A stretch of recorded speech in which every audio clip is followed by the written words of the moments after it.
Hi అండి, Ranjith Kumar talks లో upload చేసే పాడ్కాస్ట్ లోని బెస్ట్ ఇన్ఫర్మేషన్ ని రంజిత్ కుమార్ క్లిప్స్ ఛానల్ లో అప్లోడ్ చేస్తున్నాము. సో ఫుల్ పాడ్కాస్ట్ ని చూడాలనుకుంటే do check out Ranjith Kumar talks.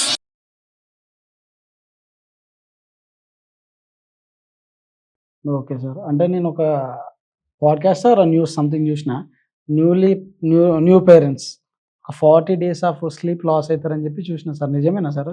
డెఫినెట్గా నిజమండి. So 40 days standard. ఓకే, అంటే మనం 6 months బ్రెస్ట్ ఫీడింగ్ టైం పెట్టుకుంటే అవును రికమెండెడ్ 2 years. అవును. సో 2 years ఎవరైతే చేస్తారో, ఇన్ కేస్ పిల్లలు అలవాటు అవ్వలేదు స్లీప్ సైకిల్కి, సో 40 days కంటే ఎక్కువ ఉంటుంది. ఓకే సార్, అంటే బిఫోర్ స్లీప్ మనం ఫుడ్ అనేది ఎట్లా సార్? ఫుడ్ కానీ ఎక్సర్సైజ్ కానీ ఏ టైం లోపు బిఫోర్ ఫినిష్ చేసుకోవాలి సార్? ఓకే, సో దీనికి స్లీప్ హైజీన్ అనే ఒక కాన్సెప్ట్ ఉంటుంది. స్లీప్ హైజీన్ అంటే ఏంటంటే ఏ థింగ్స్ చేయాలి, ఏవి చేయొద్దు. సో స్లీప్ హైజీన్లో ఫస్ట్ వచ్చేది ఈవినింగ్ 5 తర్వాత no tea, no coffee. Okay okay, second evening afternoon తర్వాత నో ఆల్కహాల్. లంచ్ తర్వాత నో ఆల్కహాల్.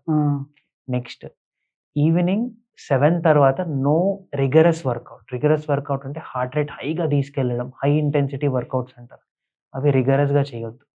నెక్స్ట్ పడుకునే 2 hours ముందు డిన్నర్ కంప్లీట్ అయిపోవాలి.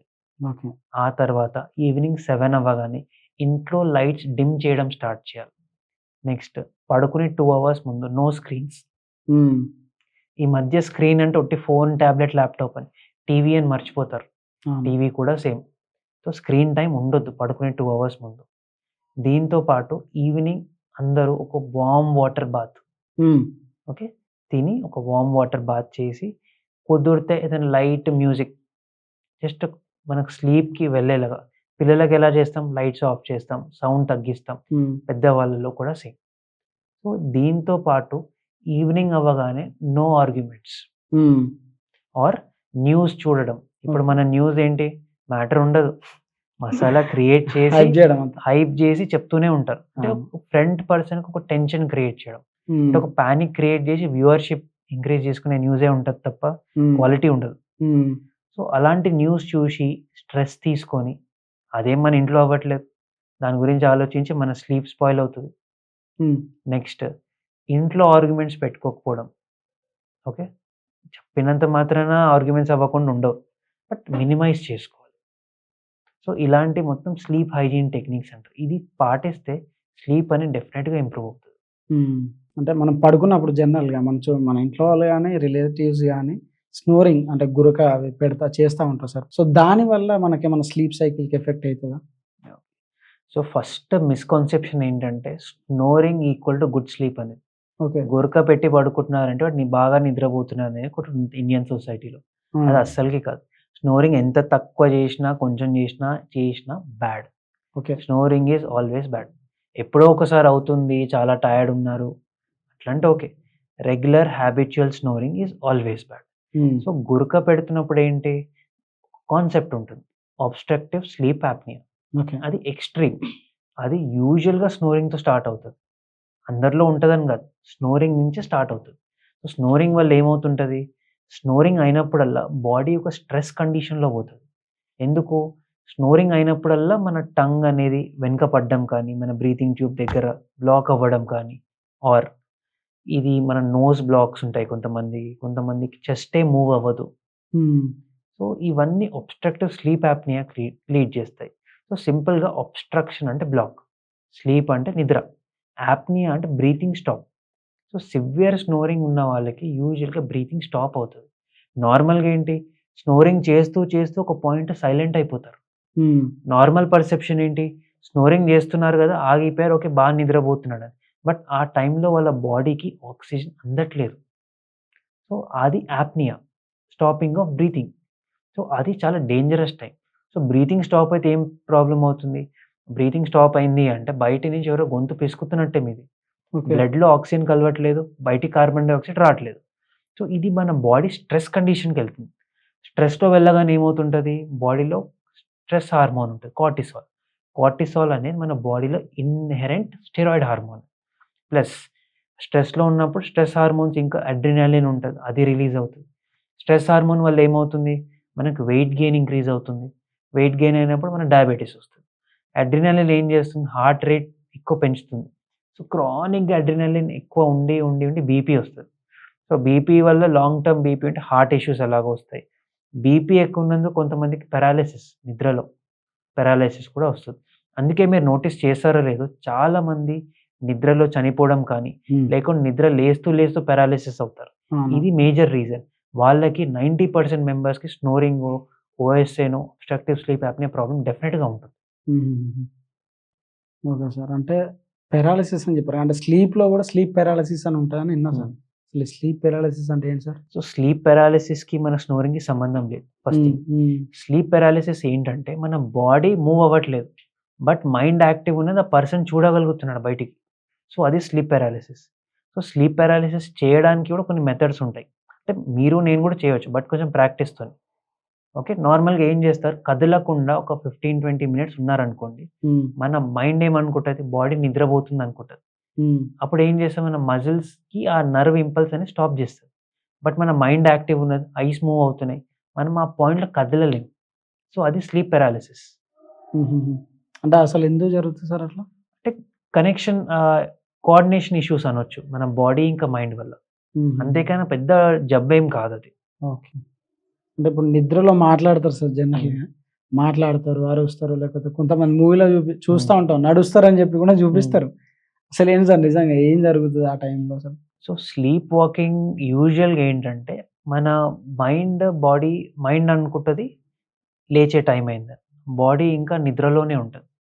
మైండ్ అనుకుందేంటి ఇప్పుడు లేవాలి, నడవాలి. సో మైండ్ ఏదైనా అనుకుంది, పోనీ ఫ్రిడ్జ్‌లో వెళ్ళి ఏమైనా తెచ్చుకుందాం. వాళ్ళు నిద్రలో ఉంటారు. వాళ్ళ ఇల్లు కాబట్టి వాళ్ళకి తెలుసు ఎన్ని అడుగుల్లో ఫ్రిడ్జ్ వస్తుంది, ఎన్ని అడుగుల్లో టేబుల్ వస్తది. ఇక్కడెళ్తే తాకుతది. చూసేవాడికి నడుస్తున్నట్టే ఉంటది. కానీ muscle memory. So eyes close చేసి ఉంటాయి.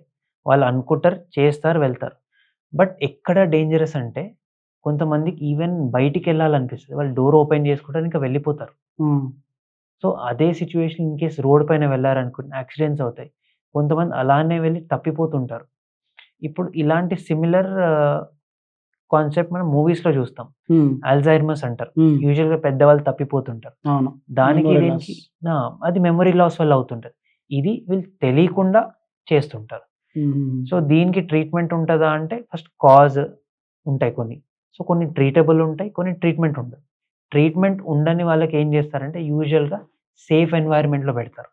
అంటే షార్ప్ ఆబ్జెక్ట్స్ లేకుండా రూమ్‌లో వాళ్ళంతా వాళ్ళు డోర్ ఓపెన్ చేయలేని, అంటే ఇప్పుడు కీప్యాడ్ లాక్స్ ఉంటాయి. అంటే కోడ్ కొడితేనే ఓపెన్ అవుతాయి. ఆర్ బయట నుంచి తాళం వేయడము, లోపటి నుంచి తాళం వేయడము. అలాంటి నిద్రలో చేయలేని కాంప్లెక్స్ పనులుంటాయి. ఓకే. అలాంటివి చేసి టేబుల్ ఎడ్జెస్‌కి ప్రొటెక్షన్ రబ్బర్ అలాంటివి పెట్టి కొన్ని ప్రొటెక్టివ్ మెజర్స్ ఉంటాయి. కొన్ని ట్రీటబుల్ కాజెస్ అయితే మందులేసి ట్రీట్ చేయొచ్చు. ఓకే. అంటే ఇప్పుడు మీరు బయటికెళ్తారని చెప్పారు కదా సార్. నాకొక ఎగ్జాంపుల్ గుర్తొచ్చింది. నా ఫ్రెండే చెప్పిండు. ఒక బాబు పడుకున్నాక అతనేం చేసిండంటే బయటికెళ్తారని చెప్పి డోర్ దగ్గర పడుకునేది. బయట ఎక్కడ బయటికెళ్తాడో మళ్ళీ వెళ్తే ఎతకలేం కదా సార్, నిద్రలో ఉంటాం.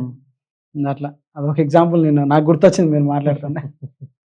ల్యాక్ ఆఫ్ స్లీప్ వల్ల కూడా మన బ్రెయిన్ అనేది ఎక్కువ డ్యామేజ్ అవుతది. ఇంకోటి డీఎన్ఏలో చేంజెస్ జరుగుతాయి.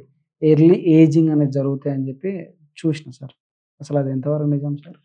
యూజువల్‌గా డీఎన్ఏ చేంజెస్ డెఫినిట్‌గా అవుతాయి. ఎర్లీ ఏజింగ్ కూడా అవుతది. ఎందుకు అంటే స్లీప్ అనేది రెస్టరేషన్. మన బాడీ అనేది ఒక రెస్ట్ ఫేజ్‌లో పోతేనే రిపేర్ అవుతది. మైండ్ ఎప్పుడు పనిచేస్తూనే ఉంది. బాడీ ఎప్పుడు పనిచేస్తూనే ఉంది. రిపేర్ అవ్వదు. రిపేర్ అయినా డిఫెక్టివ్ రిపేర్ అవుతది.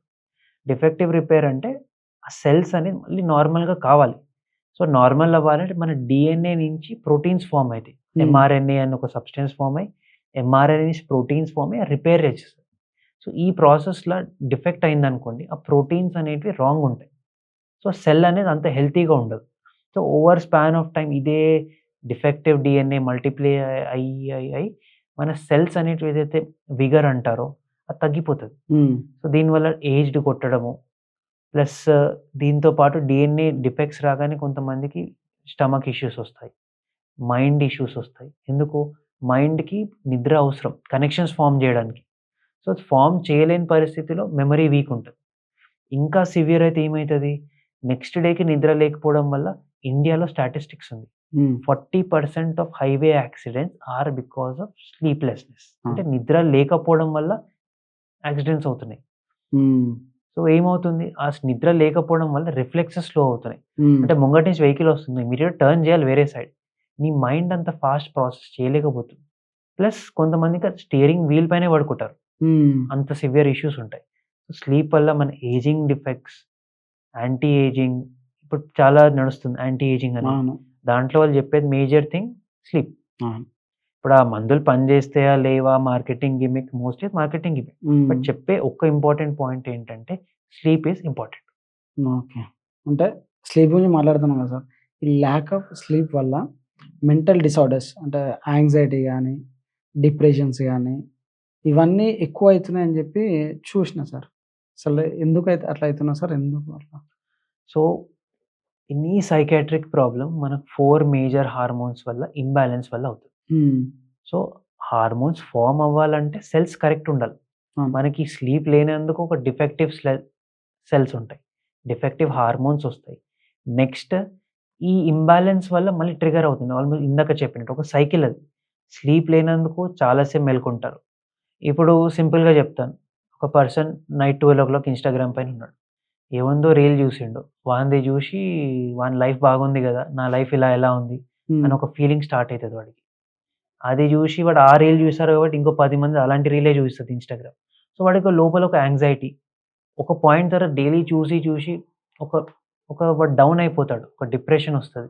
సేమ్ ఇంకా వాడు ఆఫీస్‌కెళ్తాడు. కంపారిజన్ స్టార్ట్ అయితది. ఏం లేదక్కడ. ఫోన్‌లో చూసాడు, లైఫ్ కంపారిజన్ చేస్తున్నాడు.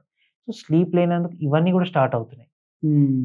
సో ఇప్పుడు ఈ హార్మోన్ ఇంబాలెన్స్, మన డిజిటల్ ఇండ్యూస్డ్ సిమ్టమ్స్ ఉంటాయి. డిప్రెషన్ అనేది ఒక సైకియాట్రిస్ట్ డయాగ్నోస్ చేస్తేనే డిప్రెషన్. మనకెప్పుడో మూడ్ బాలేదు, ఎంత క్యాజువల్‌గా యూజ్ చేస్తారంటే నేను డిప్రెస్డ్ ఉన్నాను. అవును. డిప్రెషన్ చాలా సివియర్ డిసీజ్. ఒక డయాగ్నోసిస్ అవసరం. ఒక ట్రీట్మెంట్ అవసరం. సో అప్పుడు డిప్రెషన్ అంటారు. క్యాజువల్‌గా యూజ్ చేసే టర్మ్ కాదు.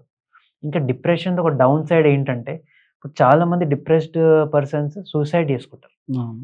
ఏమనుకుంటారు, మేజర్ పీక్ డిప్రెషన్‌లో ఉన్నప్పుడు సూసైడ్ చేసుకుంటారంటారు. అప్పుడు కాదు. డిప్రెషన్‌లో సూసైడ్ చేసుకున్న వాళ్ళు రికవరీ టైమ్‌లో చేసుకుంటారు. ఆహా! ఎందుకంటే ఒక పర్సన్ సూసైడ్ చేసుకోవాలంటే లోపటి నుంచి ఒకటి కావాలి. ఇప్పుడు మనం ఒక వాల్ 10 ఫీట్ వాల్ పైకి కిందకి దుంకాలంటేనే భయమేస్తది. అవును. ఆ మనిషి ప్రాణం తీసుకోవడానికి రెడీ కావాలంటే లోపటి నుంచి ఎనర్జీ రావాలి. డిప్రెషన్ అంటే అది. మనం ప్రాణం తీసుకోకపోవడం కూడా ఎనర్జీ ఉండదు వాళ్ళకి. సో అది సివియర్ డిప్రెషన్ అంటే. రికవరీ టైమ్‌లో ఎనర్జీ వస్తది. ఆ థాట్ వస్తే చేస్తారు. సో డిప్రెషన్ రికవరీ టైమ్‌లో ట్రీట్మెంట్ తీసుకున్న వాళ్ళ ఎంబడ 100% ఉండాలి. ఓకే. అంటే ఇప్పుడు మీరు సూసైడ్ అని చెప్పారు కదా సార్. అంటే జనరల్‌గా నాకు తెలిసింది అంటే నేను రీసెర్చ్ చేస్తున్నప్పుడు నాకు తెలిసింది. అంటే సూసైడ్ చేసుకోవడానికి ఎంతో ధైర్యం కావాలి. ఆ ధైర్యమే ఉంటే ఈ మనకొచ్చే ప్రాబ్లమ్స్ మీద సొల్యూషన్స్ ఫైండ్ ఔట్ చేసుకుంటే లైఫ్ అనేది ఈజీగా పోతదని చెప్పి నేను చూసిన సార్ ఒకటి. అంటే బట్ సూసైడ్ చేసుకునేది జస్ట్ ఒక సెకండ్ థింకింగ్ అది. ఆ ఒక్క సెకండ్ ఆ పర్సన్ ఆగగలిగారనుకోండి, మళ్ళీ రివర్స్ వస్తారు. ఆ సెకండ్ ఇంకా నా వల్ల అవ్వదు అనే పాయింట్ వచ్చాకనే వాడు సూసైడ్ అని డిసైడ్ అవుతారు. ఆ పర్సన్ ఆ స్టేజ్‌కి రీచ్ అయ్యాడంటే ఆ సిట్యుయేషన్ వాని కంట్రోల్ దాటిపోయింది. వాడు ఎంత స్ట్రాంగ్ ఉన్నా కానీ ఇంకా ఫైట్ చేయలేడు. బట్ ఏదున్నా ఒక్క సెకండ్ నేను ఆగగలుగుతా, నేను ఫైట్ చేస్తాననే వాళ్ళే రిటర్న్ వస్తారు.